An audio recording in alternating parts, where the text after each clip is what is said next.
টলিপাড়ার আলোচিত জুটি শ্রীময়ী চট্টরাজ ও কাঞ্চন মল্লিকের সম্পর্কের কথা কারো অজানা নয়। 2024 সালের 14 ফেব্রুয়ারি আইনি বিবাহে আবদ্ধ হয়েছেন তারা। তবে তাদের সম্পর্কের শুরুটা আরও পুরনো। যদিও কাঞ্চন তখনও দ্বিতীয় স্ত্রী পিঙ্কি বন্দ্যোপাধ্যায়ের সঙ্গে সংসারী ছিলেন। শ্রীময়ী অকপটে স্বীকার করেছেন কাঞ্চন তাকে প্রথমে প্রপোজ না করলেও তিনিই তার প্রতি আকর্ষণ প্রকাশ করেছিলেন। সেই সময় কাঞ্চন বিবাহিত ছিলেন তা জানার পরও শ্রীময়ীর মনে ভালো লাগা তৈরি হয়েছিল। শ্রীময়ীর কথায়, আমি তখন খুব ছোট। কাঞ্চনের সঙ্গে আলাপ হওয়ার সময় এমন কোনো ভাবনা ছিল না যে একজনের সংসার ভেঙে ঢুকে যাব। আমাদের সম্পর্কের কোনো নাম ছিল না, বন্ধুত্বের থেকে একটু বেশি গভীর ছিল। শ্রীময়ী আরো জানান, তখন কাঞ্চনের সঙ্গে পিঙ্কির সুসম্পর্ক ছিল, তাদের সন্তানও হয়েছিল। তবে এসব জানার পরও তিনি কাঞ্চনকে ভালোবাসতেন। সেই সময় তাদের সম্পর্কের কোনো চাওয়া পাওয়া ছিল না, শুধু বন্ধুত্বের গভীরতা ছিল। তিনি বলেন, আমি 2015-16 সালে কাঞ্চনদাকে বলেছিলাম আমার তোমাকে ভালো লাগে, তবে কেন ভালো লাগে সেটা জানি না। শেষমেশ 2024 সালে তারা বিবাহ বন্ধনে আবদ্ধ হন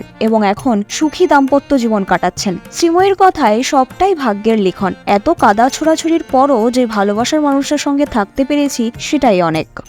বিনোদন জগতের সব খবরাখবর সবার আগে পেতে সাবস্ক্রাইব করুন বিনোদন চিত্র ইউটিউব চ্যানেল আর পাশে থাকা বেল বাটনটি ক্লিক করতে ভুলবেন না।